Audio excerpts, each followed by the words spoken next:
시민단체에서 오시니까 다양한 목소리를 들을 수 있어서 좋은 시간입니다. 네, 세 번째 논찬인데요.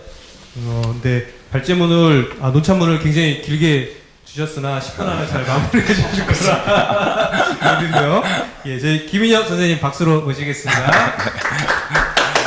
예, 좀 전에 소개받은 교육정책 디자인 네트워크의 김인혁이라고 합니다. 예, 말씀해 주신 대로 제가 이제 토론문을 길게 썼는데요. 시간이 이제 촉박한 관계로 시간 내에 맞출 수 있도록 속도를 내도록 하겠습니다. 지금 발제해 주신 함영기 원장님께서 학습 체제 시민성에 대해서 말씀해 주시고 교육에 이제 유의미한 학습 경험이 중요하다라고 말씀해 주셨습니다.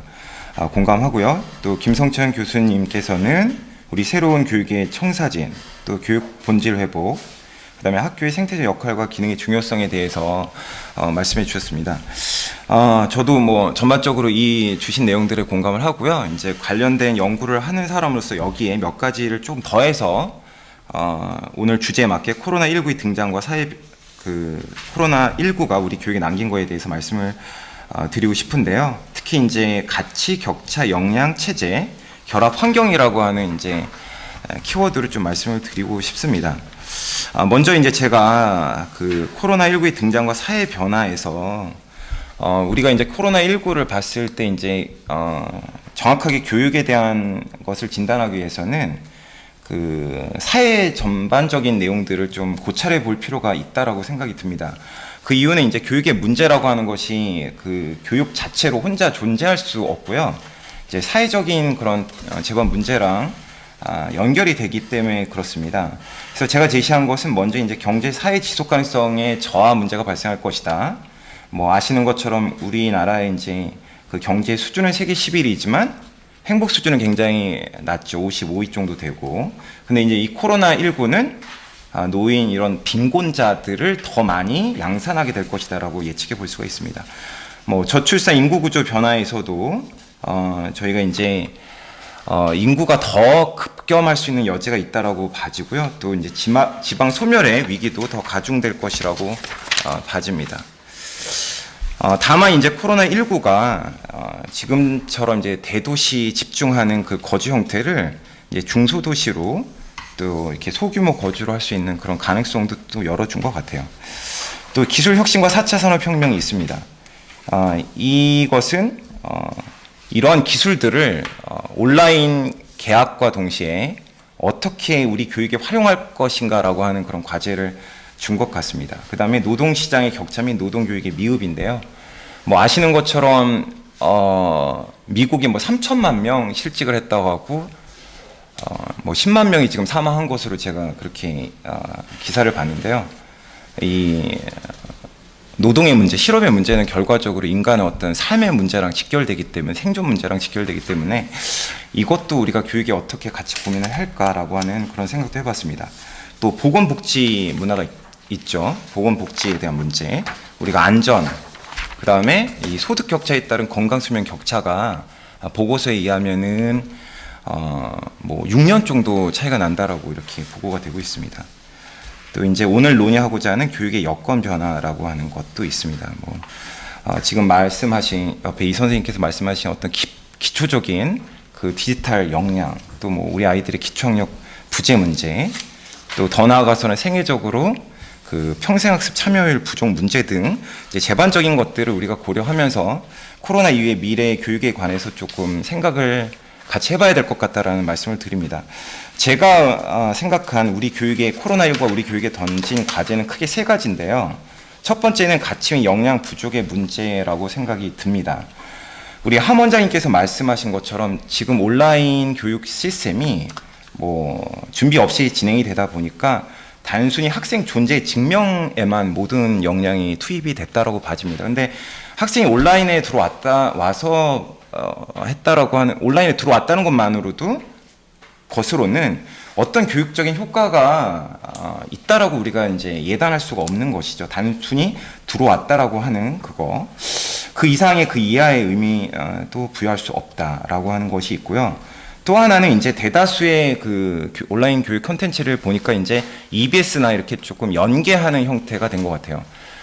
사실 이제 교사가 그 컨텐츠를, 온라인 컨텐츠를 조금 이제 개발할 수 있는 역량이 있어서 양질의 컨텐츠를 좀 업로드했다라고 한다면 조금 더 어떤 교육의 질을 담보할 수 있었을 것인데 좀 그렇지 못했다. 그래서 성장과 어떤 그 삶의 만족도에 관해서는 우리가 전혀 고려하지 못하고 이 사태를 맞이했다라고 볼 수 있겠고요. 실행 및 지원 주체의 한계입니다. 말씀드린 대로 이 모든 그런 책임과 부담이 교사한테 온 거예요.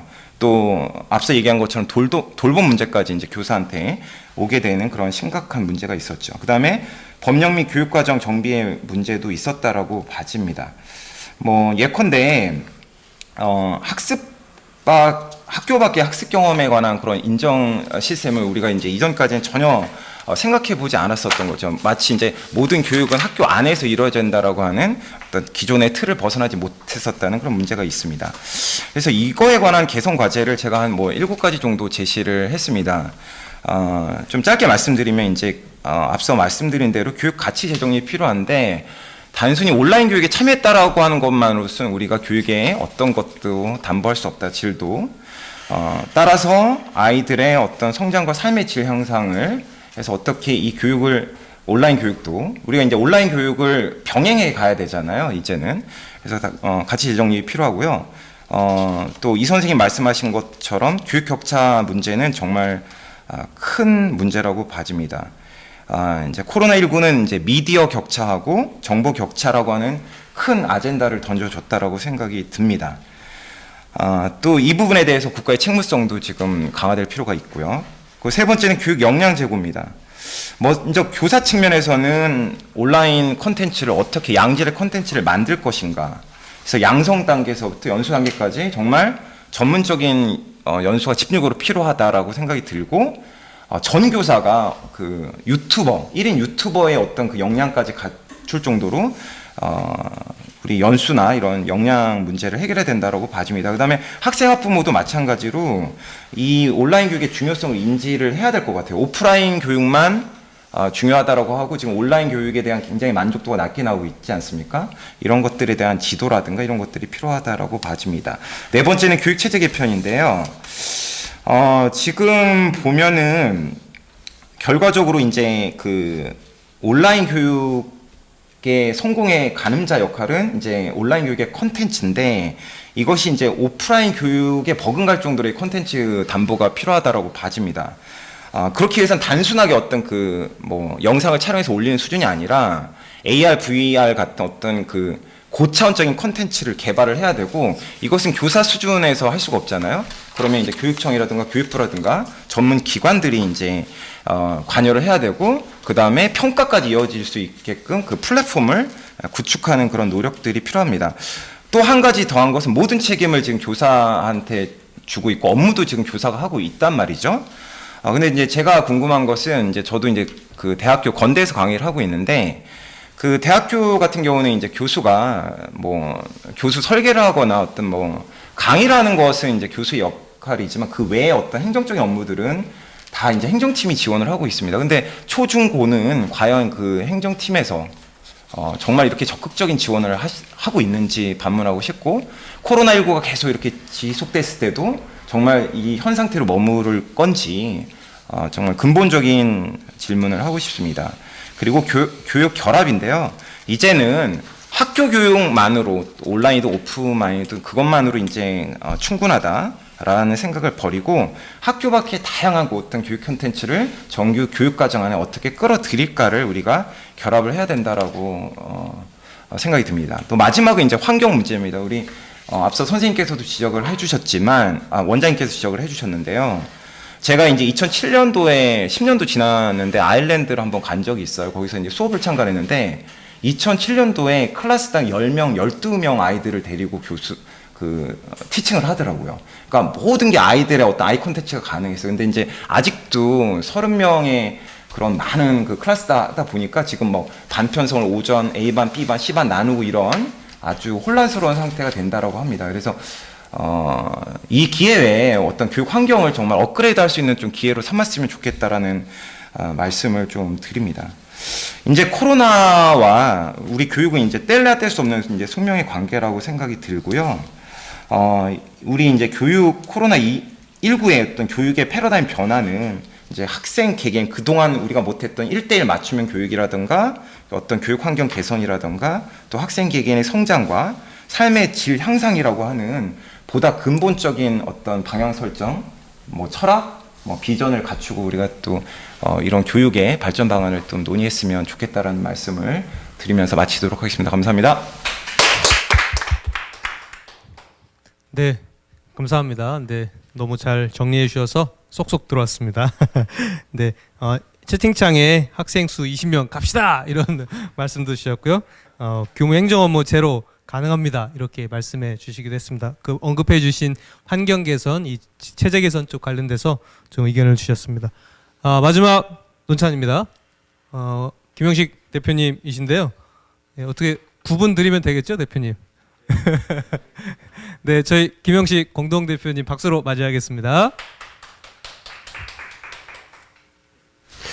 저희가 이제 코로나19 관련해서 지금 세 번째 토론회 하고 있는데요. 그 그러니까 두 번 동안의 토론회와 또 오늘 발제와 또 논찬해 주시는 선생님들의 이야기가 대부분 좀 공통적인 이야기들이 있습니다. 근데 가장 큰 공통점은 뭐냐면 본질은 변하지 않았다는 점입니다. 그러니까 온라인이든 오프라인이든 교육의 본질은 우리가 변하지 않았다라고 하는 것이고요. 또 하나는 문제의 본질도 달라지지 않았다는 겁니다. 제가 대학 다닐 때 제 별명이 안에서 새는 바가지였는데 왜냐하면 하도 밖에서 많이 새니까 네, 그러니까 이게 오프라인 상황에서 문제가 됐던 것들, 그래서 그때 대처하지 못하고 해법을 찾지 못했던 것들이 지금 고스란히 온라인 상에서 좀 똑같이 문제로 좀 나타나고 있다라고 하는 것이죠.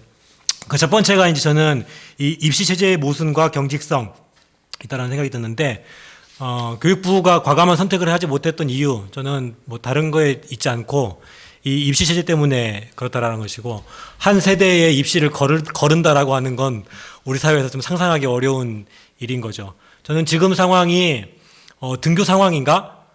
분명 애들은 오긴 오는데 또 중심은 여전히 온라인에 있거든요. 근데 우리가 이 등교하기 전에 우리가 요구했던 게 뭐였냐면 온라인을 중심으로 가고 등교는 그 온라인에서 지금 부족한 부분을 보완하는 방식으로 가야 된다라고 저희가 계속 요구를 했었어요.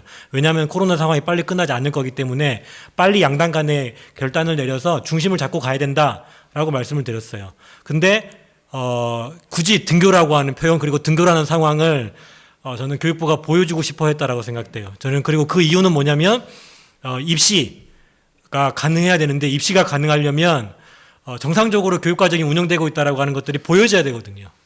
저는 그 한계, 네, 그 경직성이 지금의 어떤 문제를 만들어냈다라고 하는 것이고요. 또 하나는 이 코로나가 입시 체제가 갖고 있는 그 모순을 그대로 보여주고 있다. 그러니까 우리가 지금 정시 확대 가장 핵심적인 논리가 공정성이었거든요.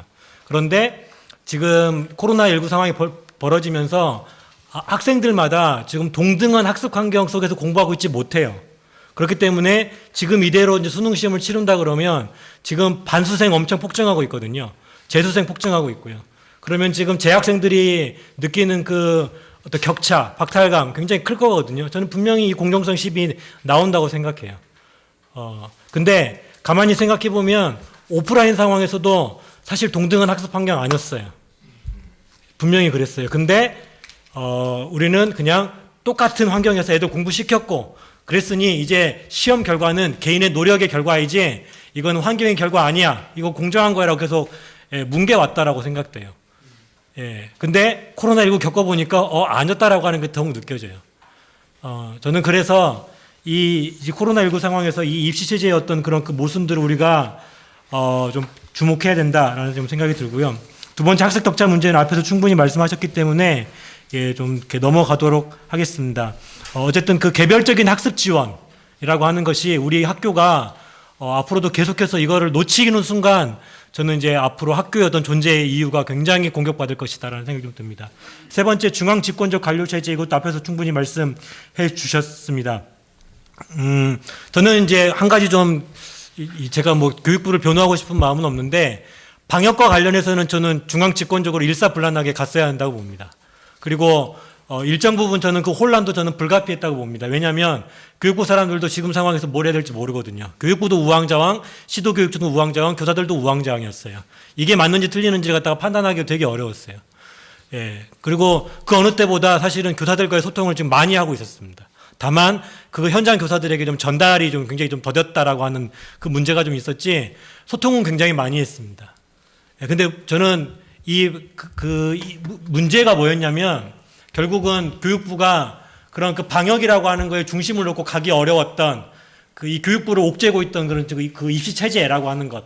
거기에서 교육부가 자유롭지 못했고 거기에서 과감한 결단을 하지 못한 그것이 문제지 방역이 어떤 그 일사불란하게 가지 못했다. 또는 뭐 중앙집권적으로 갔다. 저는 이게 문제라고 보지 않아요. 다만 자치의 영역은 뭐냐면 수업, 학사 운영, 교육 이것과 관련해서는 저는 학교가 자치와 자율권을 가지고 저는 각자 상황에 맞게 선택할 수 있어야 되는데 지금 그것이 시도교육청도 학교도 그런 역량을 충분히 보여주지 못했다라는 좀 그런 좀 마음도 있습니다. 네 번째, 학교와 교사의 존재의 이유라고 하는 거는 수업과 관련해서 좀 하는 이야기인데요. 그러니까 결국은 이렇게 할 거면 뭐하러 학교 다니냐, 집에서 EBS 듣고 말지라고 하는 질문들이 곳곳에서 나왔어요. 그리고 우리가 원했든 원하지 않았든 예를 들어서 제가 지금 아이 셋 키우는데요. 우리 딸들 다니는 학교와 고등학교 다니는 아들의 학교가 극명하게 비교가 되는 거예요.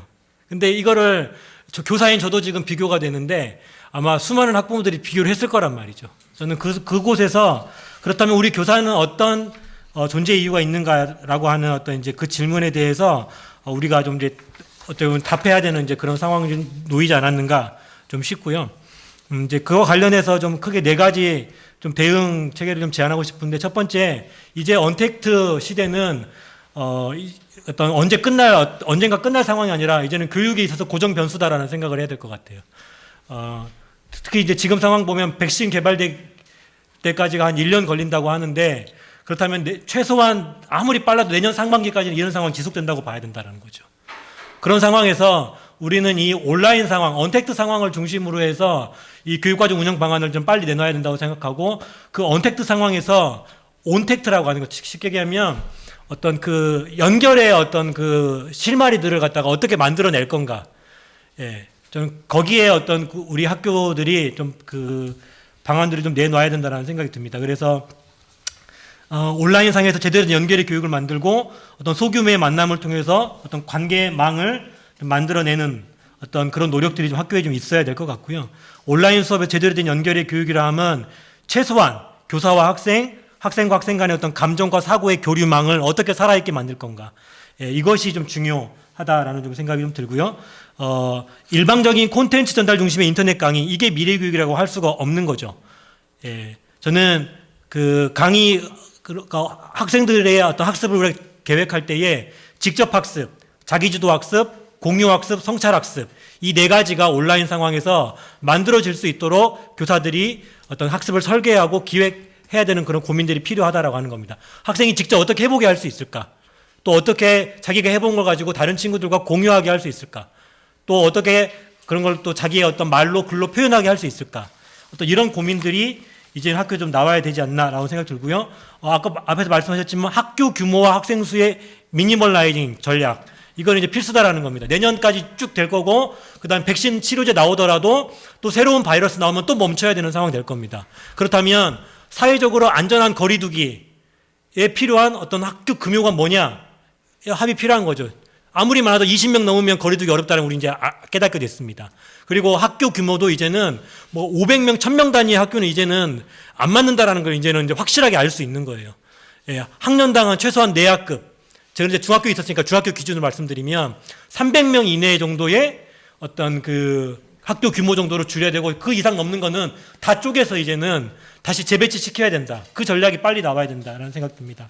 학습에서 교사의 역할에 대한 제안을 드리면 더 이상 뭐 저는 교사들이 콘텐츠 크리에이터까지 가야 된다. 저는 물론 필요하지만 그게 저는 다는 아니라고 생각하고요. 저는 지난 토론에서 김찬호 교수님 말씀하셨던 학습 큐레이터의 역할, 학습을 기획하고 설계하고 안내하고 지원하는 역할, 이거 필요하고요. 더 나아가서 저는 교사들에게 진단과 처방의 역할이 필요하다고 생각됩니다. 학습자가 학습을 주춤거릴 때 왜 주춤거리는지를 갖다 파악하고 진단해 줘야 돼요. 그리고 거기에 대해서 처방해 줘야 됩니다. 저는 그 전문성들이 우리 교사들에게 생겨나야지만이 앞으로 미래 교육에서 우리 학생들에게 필요한 교육들을 할 수 있다는 생각 들고요. 세 번째, 능력주의 평가와 대결해야 된다. 더 이상 공정한 입시 패러다임은 이제는 불가능하다라는 겁니다. 그거는 정시도 마찬가지고 수시도 마찬가지예요. 평가 자체가 개인의 발달, 개인의 성장을 중심으로 해서 피드백하고 그럴 수 있는 평가 체제를 갖다 우리가 고민하고 만들어내야 된다라고 하는 생각이 듭니다. 네 번째는 관료제 교육을 저는 혁파해야 된다고 생각해요. 그러려면 교사 스스로 저는 자율과 자치의 공간을 만들어 가야 된다. 저는 지금 상황 교육부도 제대로 지침 만들어낼 수 없어요. 시도교육증 줄 수 없어요. 저는 이 상황이 일종의 어떤 저는 권력 공백 상황이라고 생각합니다.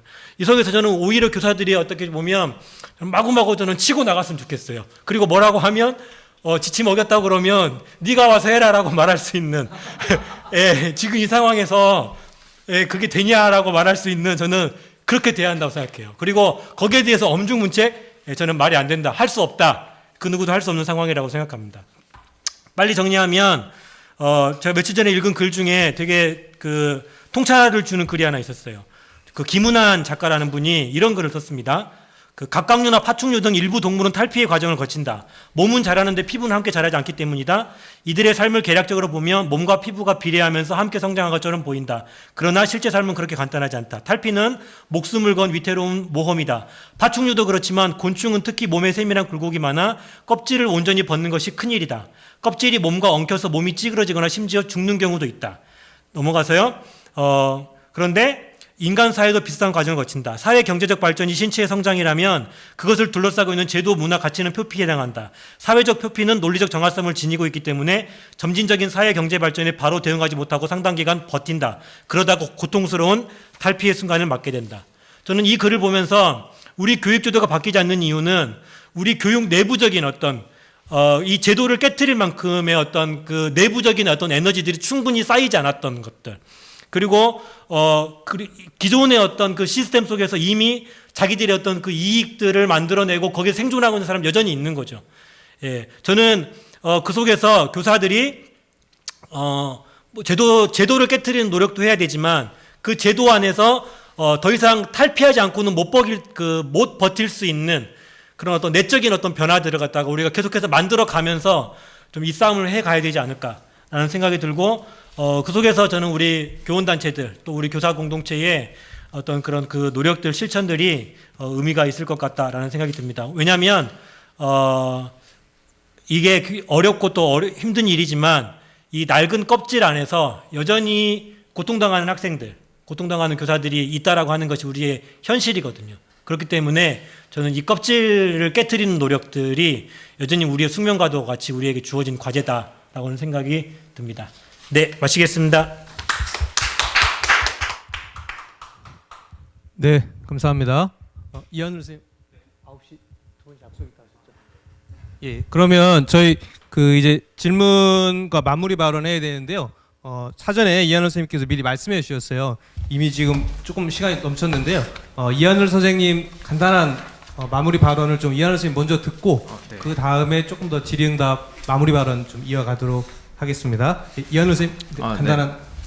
오늘 정말 뜻깊은 자리였던 것 같습니다. 그 선생님들께서 참 고생이 많으시다. 계속 이런 말씀을 드리고 싶습니다. 저 참 실현 불가능한 지침으로 누구를 위해서 내가 이것을 하고 있는가 하는 생각을 정말 많이 합니다. 요즘 면피를 위해서는 이제 면피를 위한 행정을 하면서 정작 교사들에게는 너희들은 적극 행정을 하면 감사해서 지적하지 않겠다, 이런 이 언밸런스함 때문에 참 요즘 속이 많이 정말 상하거든요. 특히 이제 학교 오기 전에 뭐 자가진단 매일 하라고 하면서 달성률을 100%를 만들기 위해서 이 서로 성과 경쟁을 하고 있는 이 모습, 그리고 학교에 와서도 계속 확인하고 체크하고 보건교사에게 보고해서 교육청으로 보고하라는, 매일 보고하라는 이 공문, 이런 일들을 하면서 계속 소모가 되고 있는데 누구를 위해서 하는 것인지 의문스러울 때가 많습니다. 과연 정말 이거 학생들을 위해서 하는 것인지 아니면 이게 관료들의 면피를 위해서 하고 있는 것인지 참 회의가 될 때가 참 많은데요. 그 교육 관료들 역시 그 이 교육 현장에 중대한 영향을 미침을 인식을 할 필요가 있다고 생각하고요. 그리고 이 교육 현장 이 공동체를 이 교사들의 사기를 꺾고 파괴하는 이 어려운 그런 행위에 대해서 이 선생님들도 역시 좀 단호하게 대처할 필요가 있다. 이렇게 네, 말씀을 드리고 마치겠습니다. 네, 이상입니다. 네, 이한울 선생님 멀리 와주셔서 참여해 주셔서 감사합니다. 예, 저희 먼저 이한울 선생님 먼저 좀 보내드리고요. 네. 종이는 놔두시고 가시면 네, 네. 예, 마무리 발언 정도 한 번 더 들어볼 수 있을 것 같은데요. 또 논찬하셨던 분들께 추가 질문 받을 수 있습니다. 네, 채팅창에 남겨주시면 되고요.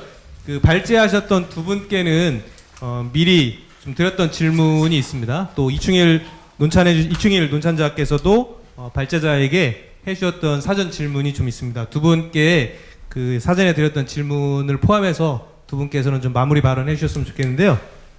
발제해 주셨던 두 분께 그 사전에 드렸던 질문은 이거였습니다. 뭐냐면 학교 자치와 교육 자치와 연계해서 어디까지가 교육부의 역할이고 교육청의 결정이고 학교의 역할이냐, 이 부분에 대해서 좀 권한과 역할에 대해서 좀 교육청, 학교 또 교육부 요 층에 대해서 좀 말씀해 주시면 좋겠다라는 질문을 드렸습니다. 왜냐하면 현장에서의 반응이 교육부에서 좀 결정해 줬으면 좋겠다 이렇게 말하고, 어느 분은 이건 좀 단위학교가 결정할 수 있게 해줬으면 좋겠다, 이렇게 좀 일종의 좀 모순처럼 보이는 질문들이 많이 좀 있었거든요. 그 관련돼서 들었었고, 두 번째 질문은 공통 질문이었는데요.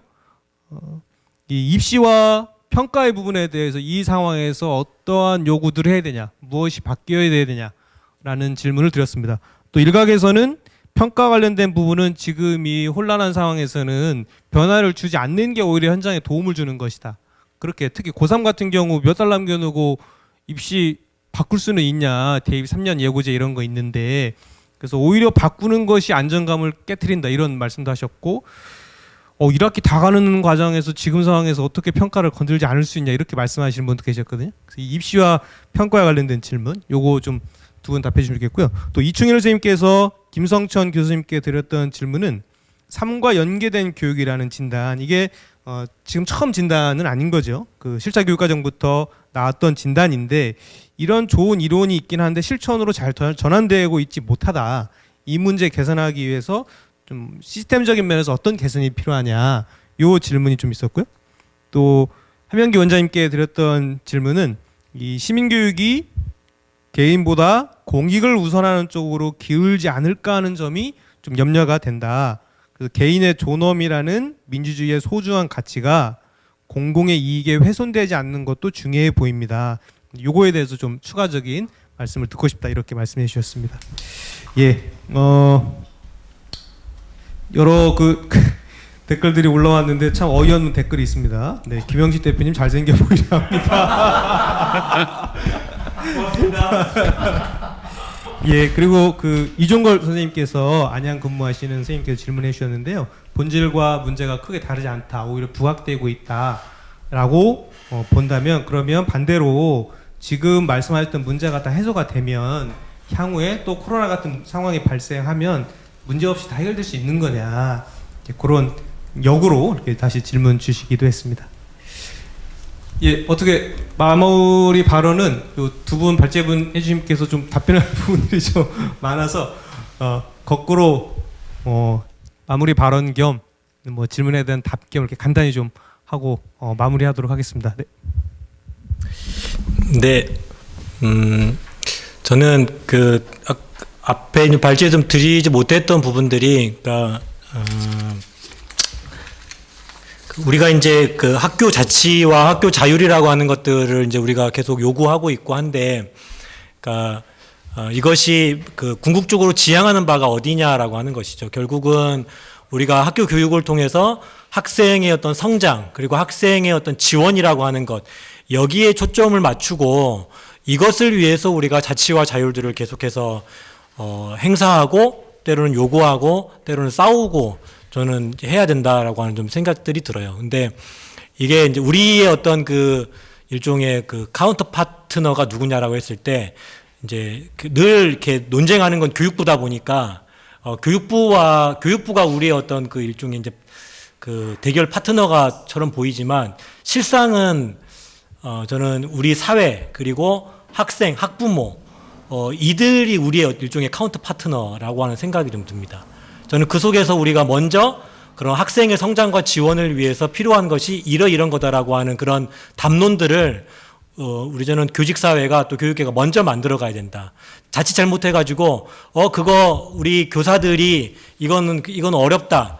이걸 굳이 이게 교사의 일이냐 아니냐 이런 논쟁 우리가 휘말려 들어가 버리기 시작하면 저는 이 사회 속에서 우리 교직 사회가 저는 어려움에 빠질 수 있다라는 생각들이 들어요. 그래서 저는 좀 이제 저도 이제 이 교원단체 일하면서 그 딜레마가 있습니다. 그러니까 그 가운데에서 어떤 균형점을 맞추면서 우리가 하는 것이 참 어려운 상황인데 저는 그럴수록 어떤 그 본질적인 목적, 그 학생의 어떤 성장과 지원을 위해서 교사는 존재한다라고 하는 그 이유를 계속해서 저는 확인하고 또 부각시키고 그것을 위한 정책들 또 실천 방안들을 계속 우리들이 교직사회가 먼저 내놓고 가야 된다. 그래야 우리가 이런 변화와 개혁의 어떤 그 주도권을 우리가 그 쥐고 갈 수 있다. 저는 그렇게 하고 여기에 좀 참여하신 선생님들 이미 그러신 선생님들인데 함께 그 옆에 있는 선생님들 손잡고 저는 우리가 그 방향으로 가야 된다라고 생각이 듭니다. 네, 그런 제안 드려봅니다. 감사합니다. 네, 감사합니다. 네, 김민엽 선생님 부탁드립니다. 아까 시간이 촉박해서 오늘 초대해 주신 좋은 교사 운동 관계자분들께 감사하다는 말씀을 좀 못 드렸습니다. 예. 뭐 이렇게 좋은 기회 또 논의할 수 있는 기회를 주셔서 감사하다는 말씀을 드리고요.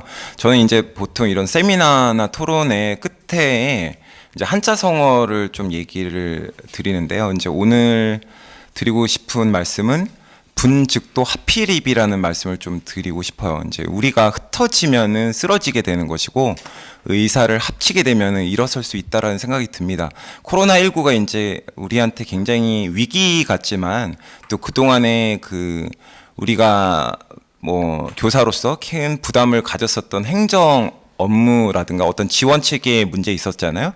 그다음에 어떤 수업 시수에 관한 그런 문제들도 분명히 야기될 수 있고요. 그래서 이번에 이 기회를 조금 더 어떤 우리한테 좋은 기회로 삼아서 또 교사가 행복해야지 또 이제 우리 아이들한테도 행복 교육도 실현할 수 있고 또 만족도 높은 교육도 실현할 수 있다라고 봐집니다. 그래서 다 같이 좀 더 힘을 내서 화이팅했으면 좋겠다라는 말씀으로 마무리하고자 합니다. 감사합니다. 네, 감사합니다. 네. 이충 선생님 멀리서 오셨는데 빨리 보내드려야 이 원격 수업 업로드할 수 있는데 네, 선생님 마무리 발언 부탁드립니다. 네, 또 이 자리에 앉아보니까 이 비대면의 수업에서 대면 수업의 중요성이 더 부각됐듯이 제가 이야기하면서 저 카메라를 안 보게 돼요. 여기 사람을 보게 되거든요. 여기 앞에 앉아 계신 스태프분들을 보게 되지 저 카메라를 응시하게 안 되더라고요. 아주 본능적인 것 같아요. 마지막이라고 한다면 너무 흔해 빠진 수사일 수는 있겠지만 우리가 이 위기의 상황에 기회가 전환될 수 있다라는 몇 가지 우리에게 희망을 주는 그런 예시들이 있잖아요. 이를테면 흑사병이 유럽의 인구의 뭐 절반 가까이의 생명을 앗아갔다고 하는데 결국에는 봉건제를 무너뜨리는 역할을 했었고 또 지금의 스웨이덴의 어떤 복지자본주의의 틀을 만드는데 1930년대 세계 대공황이라고 하는 그런 역경이 또 기회가 됐었죠. 그렇게 보면 우리 지금 이 좋은 교육 담론들, 철학들, 이론들 이것을 모두 블랙홀처럼 빨아들이고 있는 입시 제도의 어떤 개혁 이것이 코로나19가 정말 발동이 돼서 우리가 이것들을 무너뜨릴 수 있는 하나의 계기로서 정말 이번에는 꼭 삼았으면 좋겠다라고 하는 말씀을 드리고 싶습니다. 네, 고맙습니다. 네, 원장님 질문에 대한 답도 좀 부탁드리고 마무리 발언 부탁드립니다. 예. 그 개인의 이익과 공익이 만나는 지점에서 이렇게 공익을 너무 우선시하다 보니 개인의 어떤 그 이익이 이제 침해될 수도 있다는 점에 관한 지적이셨어요. 그래서 저는 뭐 어떤 경우에 국가가 주도해서 유익할 때가 분명히 있죠. 그러니까 질병 관리라든지 이번에도 보다시피 감염병 관리에 관한 거는 국가 주도로 했을 때 훨씬 더 발빠르게 대처할 수 있는 거를 우리가 확인을 했습니다. 그렇긴 해도 이게 양날의 칼이에요. 그러니까 감염병 관리를 하기 위해서 시민들의 속속들이 예컨대 이제 그 의심 환자나 확진자의 동선을 추적하는 과정을 쭉 보면 약간 섬뜩할 때가 있거든요. 예를 들면 유럽 사람들은 그 부분에 대해서 굉장히 이렇게 그 거부감이 있었기 때문에 협조하지 않은 거죠. 협조하지 않은 결과 아주 그 창궐과 유행의 상황을 만들었고, 우리는 어느 정도 사생활을 포기하고 거기에 협조하는 집단적 시민의식이라고 저는 일단 명명을 합니다만, 그것 때문에 어느 정도는 진정세가 되도록 잡았단 말이죠. 그러니까 이 양날의 칼을 잘못 쓰면 언제든지 국가주의로 또는 감시사회로 빠질 수 있는, 통제사회로 빠질 수 있는 위험성을 늘 가지고 있어요. 그러니까 이런 부분들, 일정하게 내가 가진 사생활을 조금 포기하고 공익에 협조하여 감염병을 안전하게 관리한다라는 것과 내가 가진 사생활 보호, 내적 욕구를 잘 조절하는 능력, 이게 이제 시민성이라고 저는 봤던 거고요. 그런 점이 한순간에 쫙 길러지진 않겠지만 자꾸 이제 경험을 하고 집단적인 어떤 그런 체험 속에서 조금씩 진전되는 의식들이 있고 그렇다. 그러니까 요번에 이제 그런 것들을 조금 체험하게 됐다는 것이고요.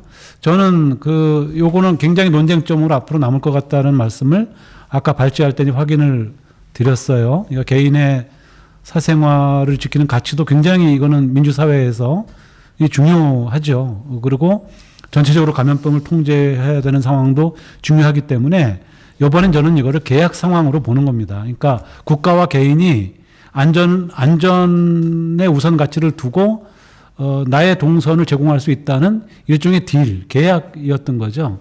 그러니까 사실은 민주주의는 그와 같이 일방적으로 국가가 통제하는 게 아니라 시민의 의사를 묻고 적정한 지점에서 공익과 개인의 욕구가 만나는 지점에서 타협과 합의의 지점들을 찾아 나가는 것이고, 이제 그런 훈련을 이번에 하고 있다라고 생각을 하고요. 두 번째로 이제 권한과 책임의 문제, 의사결정의 문제인데요.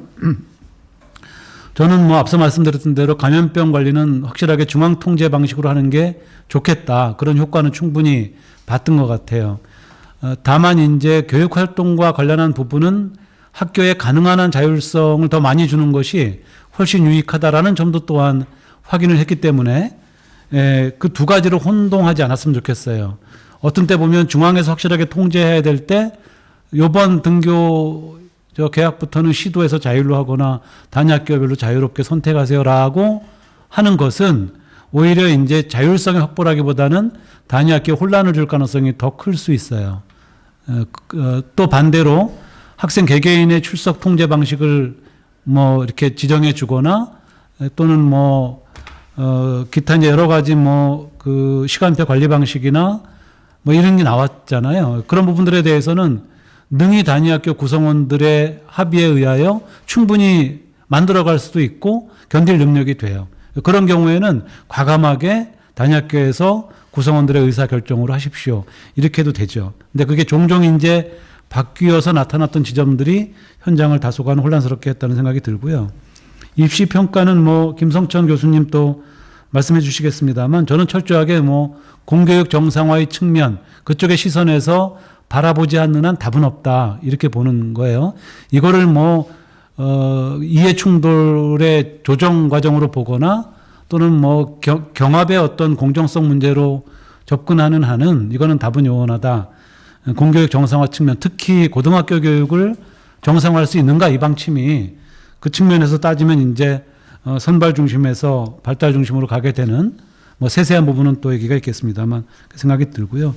이번 과정을 통해서 이제 아까 이제 본질이 부각이 되고 이게 코로나가 진정되면 그것이 어느 정도 또 정착될 수 있겠느냐 그런 말씀을 하시잖아요. 그래서 그 부분에 대해서도 저는 공감을 합니다만 개인의 역량과 의식만 자라나는 게 아니라 이것이 서로 간의 이제 합의와 타협과 또는 계약과 이런 것들에 의해서 집단적 시민의식도 키워질 수 있는 계기를 맞았다는 거죠. 그래서 그 부분도 어느 정도 확인 가능했다.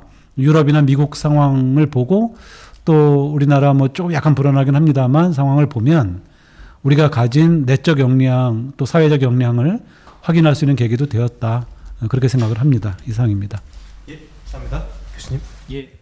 그 이제 자치와 관련돼 있는 질문을 주셨는데 자치에 관련돼 있는 개념 자체가 되게 층위가 되게 다양한 것 같아요. 이제 교육부와 교육청과의 관계성으로 보기도 하고 학교 자체에 대한 이야기까지도 좀 나오고 있다 보니까 개념 잡기가 좀 쉽지는 않은 부분들이 있는데 다만 이제 그 뭐 세계적인 흐름으로 보면은 이제 중앙 집권을 되게 강화했던 나라들은 자치를 확장하는 경향이 있고요.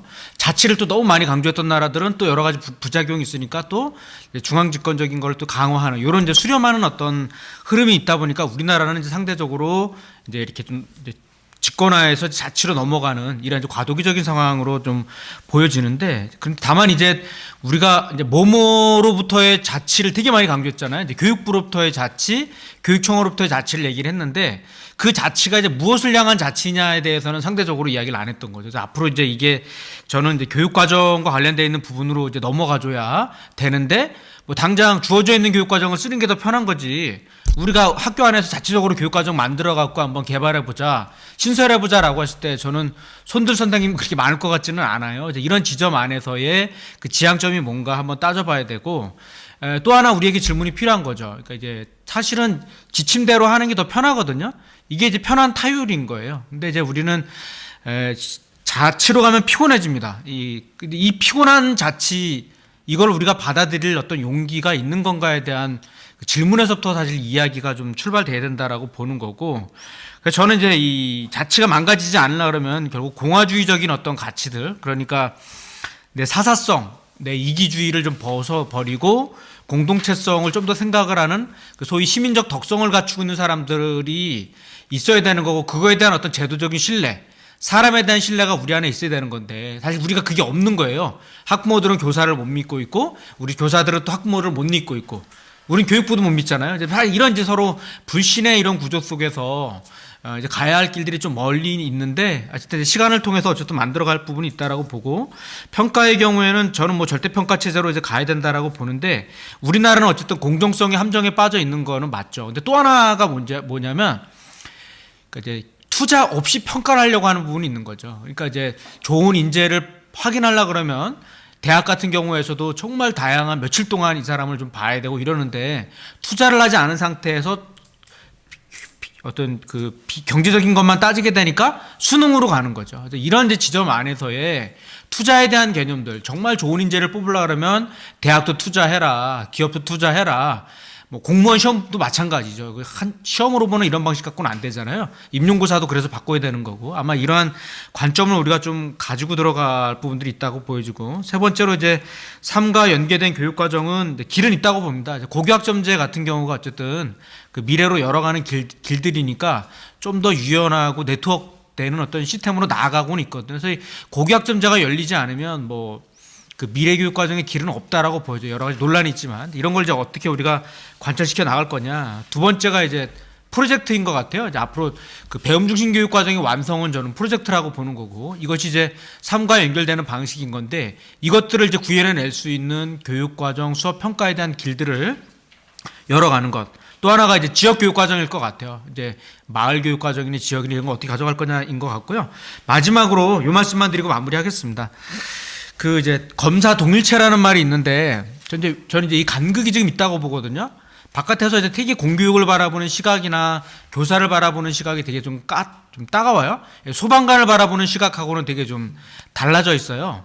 근데 왜 그런가 이렇게 좀 생각을 해봤는데, 실제 외부에서 바라보고 있는 시각은요, 교사에 대해서 비난하고 있는 시각은 교사 그룹들이 세 가지 그룹이거든요. 혁신이라고 하는 거에 대한 수용성을 놓고 봤을 때 적극적인 그룹들이 있고요. 약간 이제 따라가면서 분위기를 형성하는 조력자 그룹들도 있고, 소극 그룹들이 있고, 아주 저항 그룹들이 있어요.